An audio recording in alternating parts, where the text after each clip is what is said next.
This was similar to what happened when I came to Kanchi, prior to which time I never drank tea. On the first day at Kanchi, I did not take it, and on the second day, when Maharajji asked me if I would drink tea, I didn't reply. The third morning, he asked me, "Do you want tea? You don't want it. Here you should drink tea. It's a cold place." So this time I drank tea, and since that day I take anything, tea, coffee, whatever. When Maharajji spoke about diet, he generally ignored the nutrition issues that so concerned some of us, but he did suggest that we eat simple foods, and he also advised us to eat food that was indigenous to that area in which we were living. And then to various devotees he gave specific instructions about diet, advising one to forego wine, meat, eggs, hot spices, because they lead to an impure heart. Yet to another he said, "What is this concern with what is meat and what is not? When you can live without meat, well and good. When you cannot live without it, then you should have it." Some he counseled to eat alone, silently, simply, or with a few people. To others his instructions concerned the value of fast 3 times a month, although when you were around him, he interrupted any fast you might attempt. From this confusion of instruction, most of us came away with the feeling that he was counseling us to trust our intuitions rather than get too caught in rules. At least that's what we wanted to hear, because he fed us all so unstintingly with love and attention as well as food. We sought ways to reciprocate. Yet his life was so simple that there was nothing to give. So most flowers brought flowers or food, especially fruits and sweets. These he would then distribute by his own hand or touch the food and then have it distributed. Such touching or blessing by such a being as Maharajji converted the food vibrationally from a physical material into prasad. In the absence of the physical form of such a being as Maharajji, food is offered in the heart and the mind of the devotee before partaking. If food is offered purely, the beings too which it is offered accept an essence from the food. Then we eat what is left, which has become prasad. In the West, this would be similar to our saying grace before eating. Maharajji also showed a continuous concern for the quality of the food that was being distributed from the kitchens at the temple. He would call the cooks and examine the food. If it was poorly made, he would yell. If it was unnecessarily extravagant, he would yell. When I was living up on the hill in the little kuti hut, Maharajji would send me away with a box of food every evening. But when he gave it to me, he always checked the entire box, putting his hands all through it. Maharajji would tell the mother that the vibration with which food was cooked could definitely affect your state of mind. He would say that if you truly made your food prasad, it would purify you. But even a very pure man, if he ate food that was prepared without proper consciousness, that food would create confusion in his mind. He said that eating purely prepared food made a yogi great. At the market, I bought some clusters of green berries to give to Maharajji. They were kind of dirty, so I carefully washed them. Then I put them back into the bag. But you know how it is with Indian bags. It broke and the berries fell all over the ground. So I carefully washed them again, berry by berry. It took a long time. Finally, I brought them to Maharajji. Everybody else, of course, had also brought fruits. But the minute I put them down, Maharajji appeared very excited. He spread them all out very carefully, studied them and many of them himself, and distributed the rest as something. Ate many of them himself and distributed the rest as something particularly precious. I felt that he sensed the love and care with which I had prepared the berries. For some time, Maharajji would eat only the food prepared by one particular ma. She told me that if one day she was too busy and someone had helped her with it, he would refuse to eat it. She said that she would sometimes lie to him just so he would eat the food. She would say that she had cooked the food by herself without help. Still he would push it away. He seemed to be able to feel the difference. My Brahmin grandfather took his food alone, as was the tradition. The food was specially prepared for him by my wife. My Brahmin grandfather took his food alone, as was the tradition. The food was specially prepared for him by my wife. He had started to eat when Maharaji arrived, so father ordered more food prepared. My wife wanted to give Maharaji a special item of food that she had made for grandfather. So she gave some to Maharaji. Father got angry. How can you give Maharaji other than freshly prepared food? He asked my wife. Then Maharaji called him and said, the freshly prepared food was eaten by the sadhu. The special food offered out of such pure love was eaten by God. Most of the time, Maharaji ate alone and distributed all that we devotees brought to him.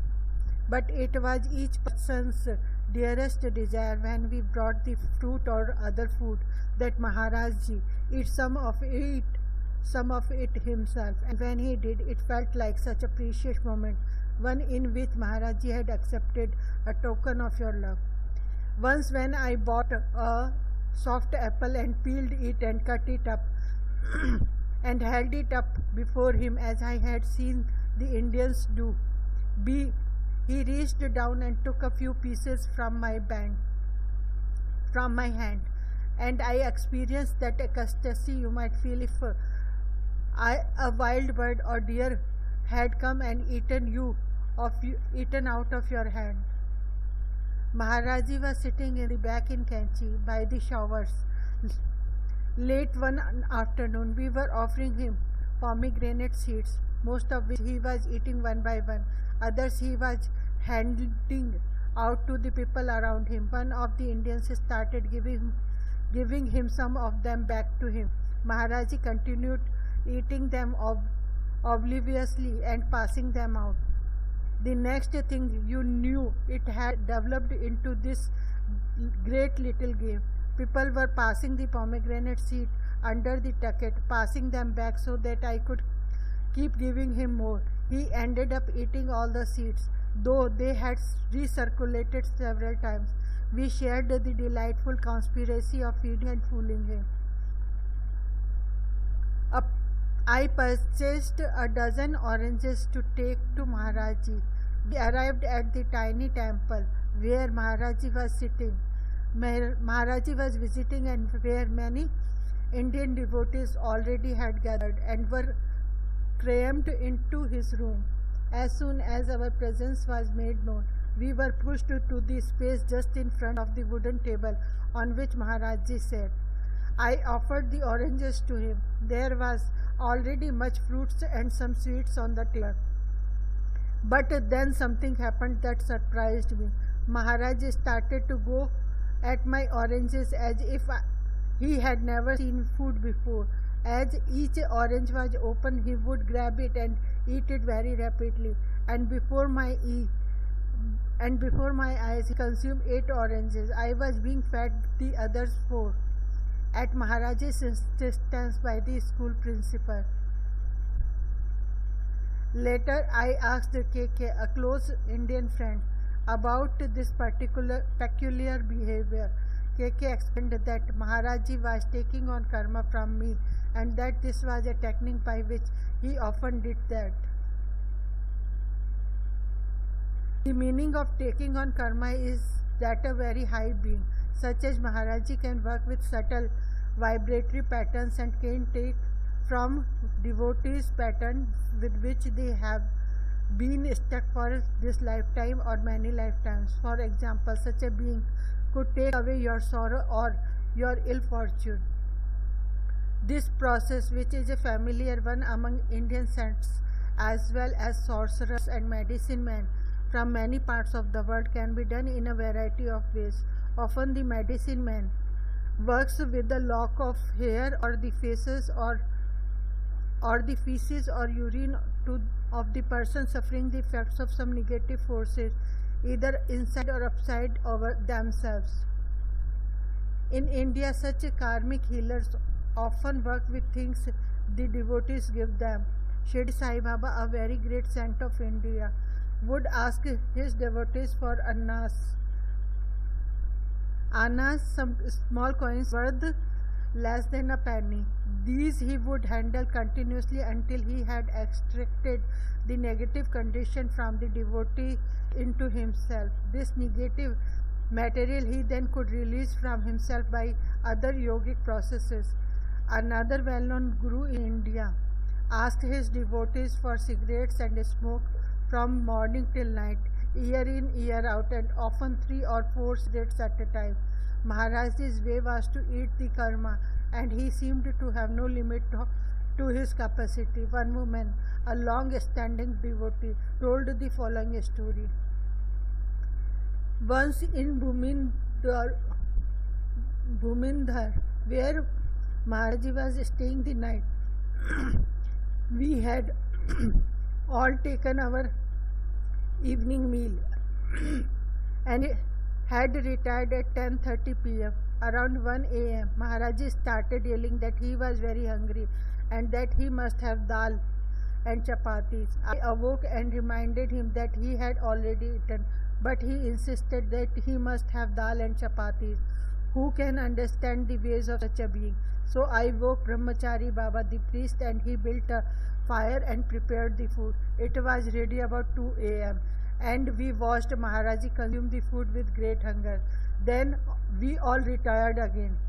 At about 11 the next morning, a telegram arrived saying that one of Maharaji's old devotees had died on the plains about 150 miles away the previous night at 2 a.m.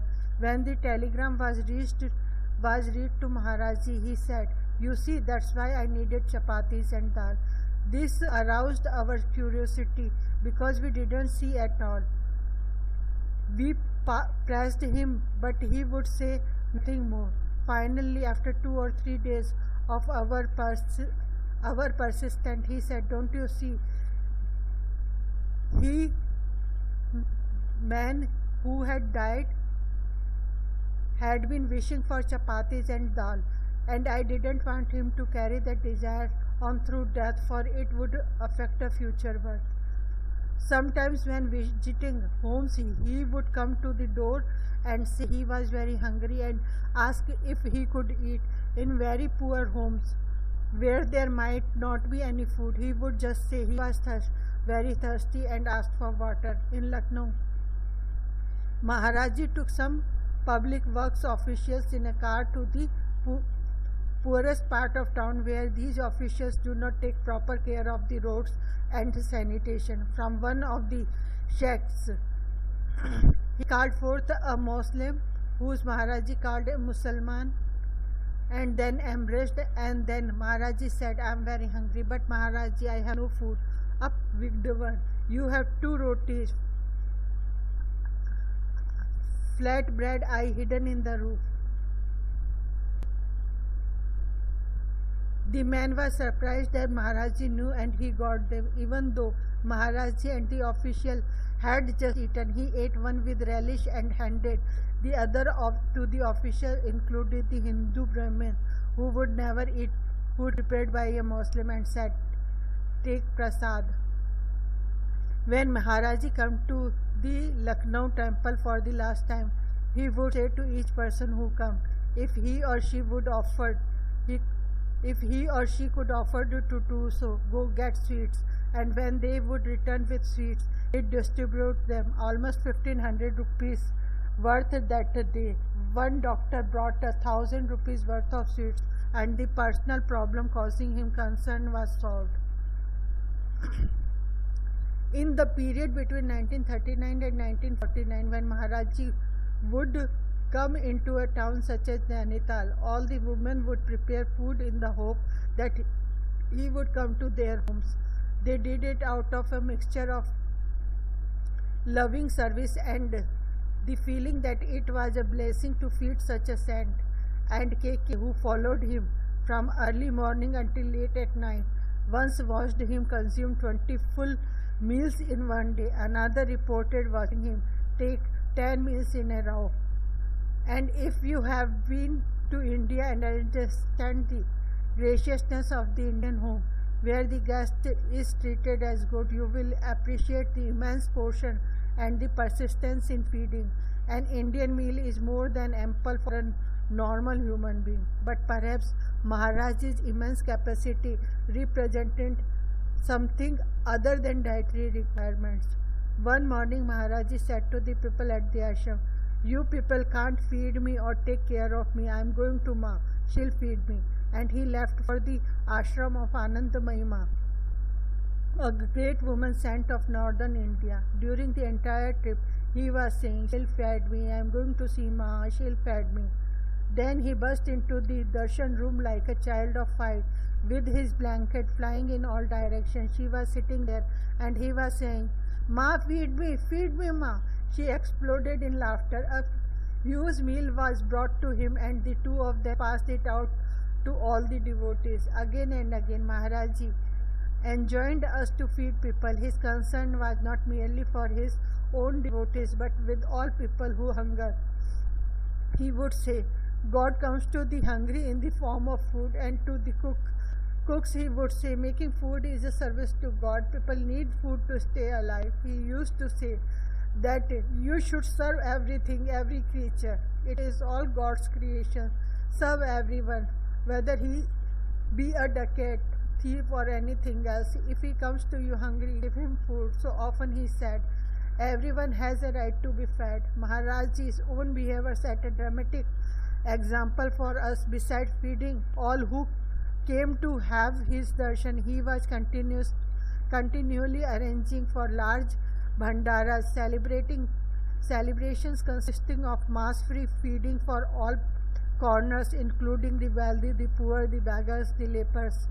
The people were fed when they arrived, for Maharaji instructed a starving person should not have to wait. Such a person should be fed when he is hungry. At these great bhandaras, which often served 1,000 or more, many devotees would vie to help in the preparation and distribution of the food. Here judges and merchants, teachers and politicians could all be found peeling potatoes, stirring the huge pots, or ladling out the halwa or rice with huge spoons. The Kumbh Melas were even more festive occasions. These are gatherings of hundreds of thousands of sadhus, saints and seekers who come from all over India in order to bathe in the confluence of 3 rivers, the Ganges, the Yamuna and the Saraswati. An underground spiritual river as an auspicious astrological moment. It is like a huge spiritual fair that goes on for a month or more. At the Melas, Maharaj's tent usually served 250 or to go a day for at least a month. This is a lot of potatoes to be peeled. During these celebrations, Maharaji demanded hard work of the devotees, and many saw these experiences as a training in discipline. One devotee described the experience this way. At the Mela, they prepared khichdi, a rice and dal mixture, but the serving spoon was very heavy, and soon the servers, growing tired, began to serve only small portion. As a result, the beggars would stand in line again and again to get enough to eat. Finally, one of Maharaj's devotees got very angry, and just then Maharaji arrived from Chitrakoot, a place sacred to devotees of Ram. He yelled at them all and said they could not serve food with anger, and that they should give plenty to everyone. Another, pointing out that the devotees were not even praised for working hard, said, "No matter how hard people worked at the melas and bhandaras, Maharaji would say, 'You people are playing and going about doing nothing. You are always sleeping.'" Although people were continually bringing food to Maharaji, which he distributed, sometimes there are more to receive than there were givers. It was at these times then this discerning eye caught Maharaji's manifesting what is known as the Siddhi, power of Annapurna. Annapurna is the goddess of grain, the aspect of the Divine Mother that feeds the universe. One who has Annapurna Siddhi can keep distributing from a store of food, yet it will remain full. On a feast day at the temple when I was quite young, they were giving out special sweets. Maharaji gave me a small leaf cup of these sweets that he had been keeping specially for me. Then he said, "You give those sweets back to me." So I gave them to him because I had such faith in him. He just put the leaf cup under his blanket and began distributing those sweets from under his blankets. I don't know how he did it, but he gave a handful to each person in that huge crowd of at least 1,000 people. I was so surprised. I couldn't understand how he could be distributing so many more sweets than the number of sweets I had given to him. So, being just a kid, I stuck my head under his blanket and took out the leaf cup to see. Maharajji turned to me and said, "Now the magic is finished." A man brought some oranges to Maharaji and put them in an empty basket by his side. Maharaji started giving the oranges to people in the room and then to others in the temple. The man had brought 8 oranges and Maharaji gave out 48. At the Mehta, many came to the tent and Maharaji told us to prepare tea for all those people. No one wanted to tell Maharaji that they had run out of milk. Finally someone did and Maharaji said, "Go and get a container of water from the Ganga and keep it covered with cloth all that day and until midnight that night. There was plenty of good tea with milk." Maharaji called me over to sit with him while he was throwing prasad, food offerings. He was eating a small biscuits from a small plate with only a few biscuits. Maharaji started giving me biscuits, taking them out of the biscuit plate with his hand. He kept taking more out until both my hands were full and I couldn't separate them because of the amount of prasad. Earlier I had been upset observing Maharaji, thinking prasad should be given, not thrown. He knew that, and this is why he called me back and started giving me prasad into my hands. Maharaji once called me in Allahabad to tell me he had come down to Vrindavan. When I arrived at the Vrindavan ashram, there were only a few people there. One woman came for darshan, bringing a bag of wonderful apples. You can't imagine how big and luscious looking they were. Maharaji began distributing them, and I thought surely he would give me one as well. But he didn't. He gave a few to the others devotees, and the rest he gave back to the woman. She wouldn't give me one either. Oh, how tightly she tied them back in her bag. Shortly afterwards, Maharaji crossed the yard and went into a room alone and sat on the tucket in there. Then he called me in alone. I don't know from where it came, but he put his hand down beside me on the tucket and handed me an apple even bigger, more luscious than those the woman had given him. And then he handed me another apple. I don't know where they had come from, because I had seen for myself that he hadn't kept any from the woman. I was accompanying Maharaji from Allahabad to Vrindavan by train. When in the station, before we boarded the train, I saw the loveliest large juicy oranges. For a moment I was tempted to stop and buy some, but I passed by. Once we were in the train, my attention was diverted just for a short time, and when I looked again at Maharaji, he had beside him such a huge basket of oranges. I don't know where they had fully from, but they were better than those I had seen in the station. When Maharaji handed me one orange, I put it in the right breast pocket. The second orange I put in the left breast pocket.